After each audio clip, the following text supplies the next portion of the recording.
दिल्ली के लाल किले में हुए धमाके और देश के अलग अलग हिस्सों में 5 पढ़े लिखे प्रोफेशनल्स का आतंक के इल्ज़ाम में पकड़ा जाना। इन घटनाओं के बाद आरोपियों के पीएचडी होल्डर होने की बात बार बार अंडरलाइन हो रही है, कभी स्टेटमेंट की शक्ल में और कभी कभी सवालों की शक्ल में। सवाल सबसे ज़्यादा इंटरेस्टिंग होते हैं, इसलिए हम सवाल से ही शुरू करेंगे। आतंक के आरोप में पकड़े गए ये वो लोग थे जिन्हें हम सक्सेस स्टोरी मानते हैं, समाज के सबसे पढ़े लिखे लोग। फिर भी इनका आतंकी हमलों में नाम क्यों आता है? जवाब एक शब्द में लिखा जाएगा, धर्म। लेकिन मामला इतना सिंपल भी नहीं है। बात केवल इस्लामिक एक्सट्रीमिज़म की नहीं है। Khalistan movement, Irish revolutionary movement, LTTE और हाल में अमेरिका और यूरोप में हुए आतंकी हमले, इन सब में पढ़े लिखे लोग शामिल रहे हैं। इसलिए बड़ा या कहीं इंटरेस्टिंग सवाल ये है कि पीएचडी होल्डर, डॉक्टर, इंजीनियर जैसे लोग जो समझदार कहे जाते हैं, वो आतंक का रास्ता क्यों अपना लेते हैं। नमस्कार, मेरा नाम साजिद है और आप खबर गांव देख रहे हैं। आज इस वीडियो में जानेंगे कि जो हाथ कभी ज़िंदगी बचाने के लिए बने थे, वो ज़िंदगी लेने पर आमादा क्यों हो गए। क्यों पीएचडी होल्डर और डॉक्टर जैसे पढ़े लिखे लोग आतंक का रास्ता चुन रहे हैं। हमारा एक पुराना, बहुत घिसा पिटा नैरेटिव है। एक तस्वीर है जो हमारे दिमाग में छपी हुई है। जब हम आतंकी शब्द सुनते हैं तो नज़र क्या आता है? शायद एक गरीब, अनपढ़ नौजवान। हम सोचते हैं कि आतंक की जड़ गरीबी, अशिक्षा और बेरोज़गारी में है। ये सोचना हमें एक तरह का कंफर्ट भी देता है। फिर बचपन में जब हम आतंकवाद पर निबंध लिखते थे, तब भी उसकी प्रमुख वजह गरीबी, अशिक्षा और बेरोज़गारी ही पढ़ाई और सिखाई जाती थी। लेकिन ये तस्वीर, ये नैरेटिव ख़तरनाक हद तक अधूरा और पुराना पड़ चुका है। ये सड़ चुका है पूरा नैरेटिव। आतंक की दुनिया के बड़े बड़े नामों को देखिए। ओसामा बिन लादेन एक सिविल इंजीनियर था, 9/11 का मास्टरमाइंड। खालिद शेख मोहम्मद एक मैकेनिकल इंजीनियर। अलकायदा का नंबर 2 अयमन अल जवाहिरी एक qualified surgeon. Timothy McVay America में बम ब्लास्ट करके 168 लोगों को उसने मारा था, जान ली थी। कंप्यूटर की पढ़ाई की थी और बाद में अमेरिकी सेना में भी भर्ती हुआ था। थियोडोर कंजिस्की भी अमेरिका का एक डोमेस्टिक टेररिस्ट ही था, गणितज्ञ था, प्रोफेसर था। कहा जाता है कि उसका आईक्यू लेवल 167 था। आम लोगों का आईक्यू लेवल जब आप नापने जाएंगे तो 85 से 115 अमूमन रहता है, लेकिन उसका 167 था। सोचिए कितना ब्रिलियंट शख्स होगा वो, फिर भी आतंकी बना। ऐसी ये जो लिस्ट है आतंकवादियों की, हाईली एजुकेटेड होने वाली, ये बहुत लंबी है। हम सोचते हैं कि कट्टरपंथी वो बनता है जिसे बचपन से ख़ास विचारधारा में ट्रेन किया जाता है, लेकिन आतंक की दुनिया में ऐसे उदाहरण भरे पड़े हैं जहां एक सामान्य, ब्रिलियंट ज़िंदगी जीने वाला शख्स अचानक एक दिन सब कुछ छोड़कर इस रास्ते पर निकल पड़ता है। एक और नाम याद आता है, Omar Saeed Sheikh, London School of Economics का स्टूडेंट, होनहार, पढ़ा लिखा। और फिर क्या हुआ? दुनिया के सबसे खूंखार आतंकियों में से एक बना। पत्रकार डैनियल पर्ल की हत्या का आरोपी उमर सईद शेख किसी मदरसे में नहीं पढ़ा था। फॉर्मर CIA ऑफिसर मार्क सेजमैन अपनी किताब अंडरस्टैंडिंग टेरर नेटवर्क्स में आंकड़ा बताते हैं। सेजमैन ने सैकड़ों ग्लोबल आतंकियों की कुंडली खंगाली है। ग्लोबल आतंकियों की याद रखिएगा, इसमें डोमेस्टिक टेररिस्ट शामिल नहीं किए गए हैं। वो 9/11 और दूसरे बड़े हमलों में शामिल होने लोगों के बैकग्राउंड को स्टडी कर रहे थे। उन्होंने पाया कि इस सैंपल में 60% से ज़्यादा लोग कॉलेज एजुकेटेड थे। 3/4 लोग मिडिल क्लास या अपर मिडिल क्लास से थे। ये वो लोग थे जिनके पास अच्छी नौकरियां थी, बीवियां थी, बच्चे थे, अच्छा परिवार था।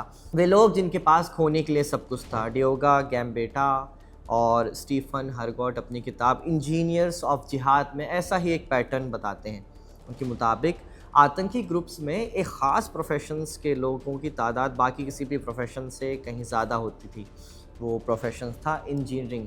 उन्होंने देखा कि ह्यूमैनिटीज़ पढ़ने वाले, यानी आर्ट्स, लिटरेचर, हिस्ट्री पढ़ने वाले इन ग्रुप्स में ना के बराबर थे। लॉ पढ़ने वाले की तादाद भी बहुत कम ही थी, लेकिन इंजीनियर वो भरे पड़े थे। दिल्ली वाले ताज़ा केस में भी डॉक्टर और पीएचडी होल्डर्स पकड़े गए हैं। ये भी इंजीनियरिंग की तरह टेक्निकल और स्पेशलाइज्ड फील्ड ही है। तो सवाल है, क्यों एक इंजीनियर या डॉक्टर कट्टरपंथ की तरफ जाने के लिए ज़्यादा वर्नेबल होता है? इसका जवाब हमारी एजुकेशन के तरीके में छिपा है। इंजीनियर्स ऑफ जिहाद किताब इसके पीछे एक माइंडसेट की थ्योरी देती है। इंजीनियरिंग, मेडिकल साइंस या हार्ड साइंस की पढ़ाई आपको एक ख़ास तरीके से सोचना सिखाती है।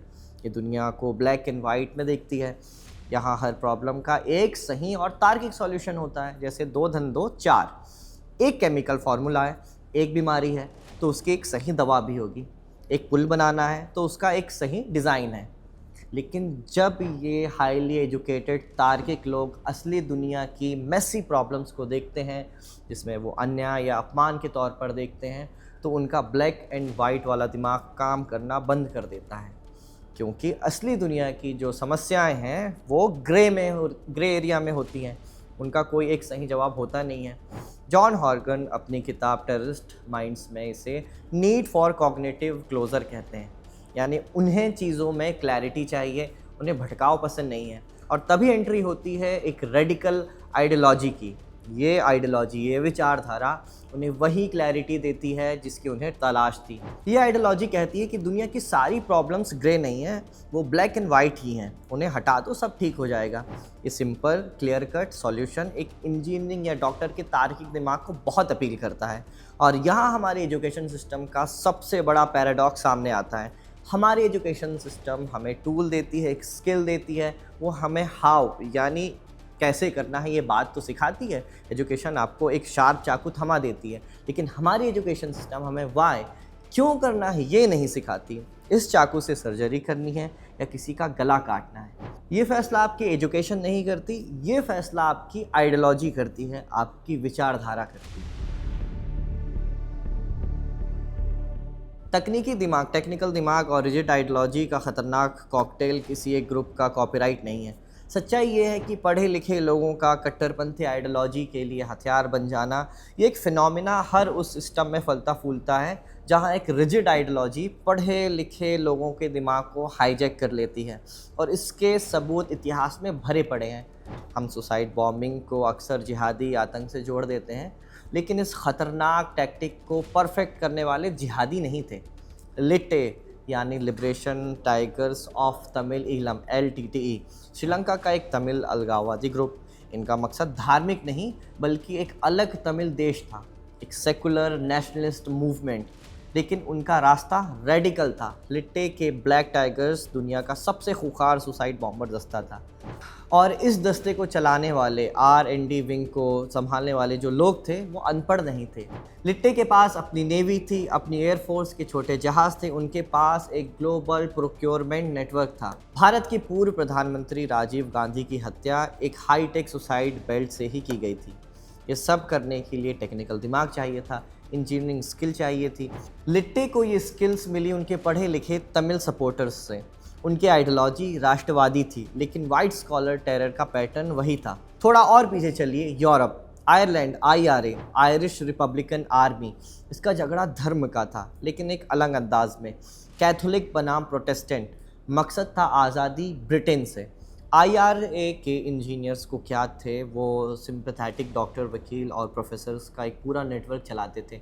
उन्होंने ब्रिटेन की तत्कालीन प्रधानमंत्री मार्गरेट थैचर को लगभग मार ही डाला था।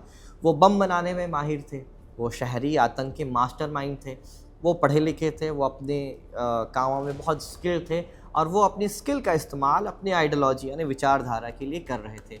भारत में ही देख लीजिए, 1980 का दशक, पंजाब खालिस्तान आंदोलन, ये एक एथनो रिलीजियस यानी नस्लीय धार्मिक आंदोलन था, एक अलग देश की मांग। इस आंदोलन को भी पढ़े लिखे लोगों का सपोर्ट मिला हुआ था, समर्थन मिला हुआ था। एयर इंडिया फ्लाइट 182 कनिष्क में हुआ धमाका एक वाइट कॉलर टेरर का ही क्लासिक केस था। ये एक सोफिस्टिकेटेड प्लान था जिसे कनाडा में बैठे पढ़े लिखे लोगों ने प्लान किया था, एग्जीक्यूट किया था। तो लिट्टे नेशनलिस्ट, IRA सेक्टेरियन नेशनलिस्ट और खालिस्तान के मामले में एथनो रिलीजियस पैटर्न साफ देखा गया। और ये सिर्फ पुराने ज़माने की बात नहीं है, आज की दुनिया का एक नया ख़तरा है, फार राइट टेरर। 2011 नॉर्वे एक शख्स एंडर्स ब्रेविक ना मुसलमान था, ना तमिल था, ना सिख और ना ही कैथोलिक। वो एक वाइट क्रिश्चियन बैकग्राउंड से आने वाला पढ़ा लिखा नौजवान था। वो इंजीनियर ऑफ जिहाद वाली किताब में जो तर्क दिया गया उसमें भी फिट नहीं बैठता है। ब्रेविक को लगता था कि यूरोप में मल्टीकल्चरलिज्म और इस्लाम का ख़तरा बढ़ गया है। उसने इस प्रॉब्लम का एक सॉल्यूशन निकाला, वही black and white solution. Breivik ने सालों तक प्लानिंग की, उसने एक 1500 पेज का मैनिफेस्टो लिखा, और फिर एक दिन उसने 77 लोगों को, जिनमें ज़्यादातर बच्चे थे, उन्हें मार डाला। वो पागल नहीं था, जॉन हॉर्गन अपनी किताब टेररिस्ट माइंड्स में इसी बात पर जोर देते हैं कि आतंकी और पागल होने में फ़र्क है। ब्रेविक क्लिनिकली पागल नहीं था, वो एक हाईली मोटिवेटेड और स्किल्ड आतंकी था। तो मतलब साफ है, आतंक को स्किल्ड लोगों की ज़रूरत होती है। उन्हें बम बनाने के लिए इंजीनियर्स चाहिए, उन्हें घायल साथियों के इलाज के लिए डॉक्टर्स की ज़रूरत होती है, उन्हें केमिकल वेपन बनाने के लिए पीएचडी स्कॉलर्स चाहिए। ये सब वाइट कॉलर जॉब्स हैं। आइडियोलॉजी कोई भी हो, उसे पढ़े लिखे लोगों के कंधे की ज़रूरत पड़ती ही है। ये पढ़े लिखे लोग आतंकी बन रहे हैं इसलिए नहीं क्योंकि इनकी एजुकेशन पढ़ाई लिखाई फेल हो गई, बल्कि वो इसलिए आतंकी बन रहे हैं क्योंकि इनकी एजुकेशन सक्सेसफुल हो गई है। ये लाइन थोड़ी कॉम्प्लिकेटेड है, इसे आसान कर लेते हैं। आज हमारी मॉडर्न सेकुलर एजुकेशन का मकसद क्या है? उसका मकसद है स्किल देना। एक डॉक्टर को ये सिखाना कि शरीर कैसे काम करता है, एक इंजीनियर को ये सिखाना कि एक पुल कैसे खड़ा होता है। और जैसा हमने अभी कहा, हमारी पूरी एजुकेशन सिस्टम एक ही सवाल का जवाब देती है, हाउ, कैसे। लेकिन हमारी एजुकेशन सिस्टम एक सवाल का जवाब बिल्कुल नहीं देती, और वो सवाल है वाई, क्यों करें, सही क्या है, गलत क्या है, ज़िंदगी का मकसद क्या है, नैतिकता क्या है, एथिक्स क्या है। ये सारे बड़े सवाल हमारी एजुकेशन सिस्टम ने आउटसोर्स कर दिए हैं। किससे? धर्म को। हमने एक डील कर ली है, हमने कहा कि स्कूल तुम्हें स्किल देगा, टूल देगा, और मकसद मोरालिटी और कैरेक्टर वो सब तुम अपने धर्म से सीख लो। और यहीं पर ख़तरा शुरू होता है, क्योंकि धर्म एक नहीं है और उसकी व्याख्या भी एक नहीं है। क्या हो अगर कोई समाज या व्यक्ति बहुत ज़्यादा धार्मिक है, और क्या हो अगर उस धर्म की व्याख्या ही बहुत रिजिड और बहुत शाब्दिक और ब्लैक एंड वाइट हो? तो उस व्यक्ति का मकसद उसकी मोरालिटी और वो रिजिड आइडियोलॉजी, विचारधारा तय करने लगती है। अब उस डॉक्टर या इंजीनियर को याद कीजिए जिसके पास हाउ का जवाब है, उसकी स्किल टॉप क्लास है, और अब उसकी रिजिड आइडियोलॉजी ने, उसके रिजिड विचारधारा ने उसे वाई का जवाब भी दे दिया है। क्यों करना है? कौम के लिए, शहादत के लिए, बदले के लिए। इस खतरनाक कॉम्बिनेशन को समझने के लिए हमें एक भारतीय स्कॉलर की बात सुननी होगी, सुधीर कक्कड़ एक बेहद सम्मानीय भारतीय साइको एनालिस्ट और लेखक हुए हैं। उन्हें भारतीय साइको एनालिस्ट का पिता भी कहा जाता है। 2024 में वो गुजर गए थे। कक्कड़ ने आतंक के मनोविज्ञान पर बहुत काम किया है। अपनी किताब on the psychology of Islamic terrorism में सुधीर कक्कड़ एक बहुत ज़रूरी बात कहते हैं। वो कलेक्टिव ह्यूमिलेशन यानी सामूहिक बेइज्जती के भाव की बात करते हैं। वो कहते हैं कि कुछ समाजों में ऑनर शेम कैलकुलस बहुत मजबूत होता है, यानी इज्जत और बेइज्जती का हिसाब किताब। बेइज्जती का बदला लेकर ही इज्जत वापस पाई जा सकती है।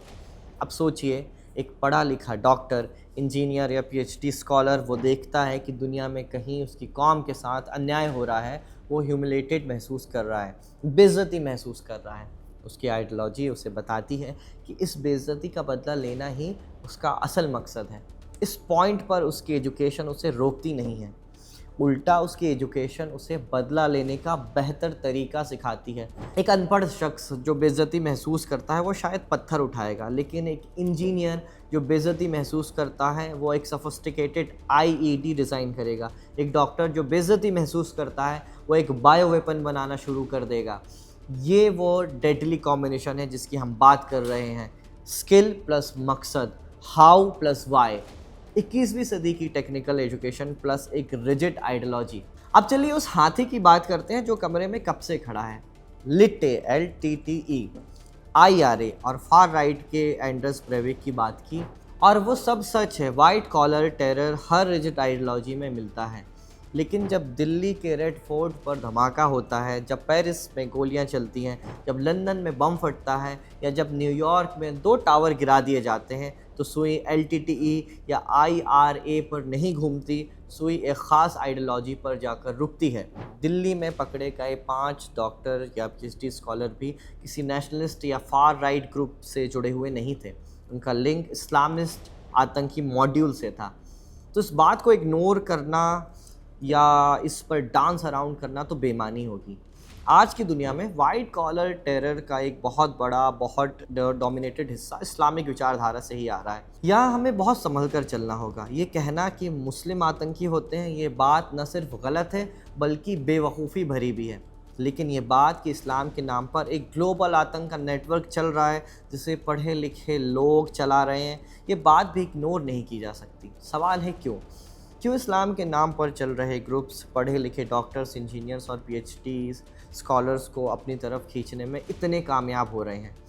मार्क सेजमैन ने अंडरस्टैंडिंग टेरर नेटवर्क्स में जिन ग्लोबल जिहादियों का डेटा एनालाइज किया था वो इस्लामिस्ट ही थे। मतलब ये पैटर्न रियल है, लेकिन क्यों?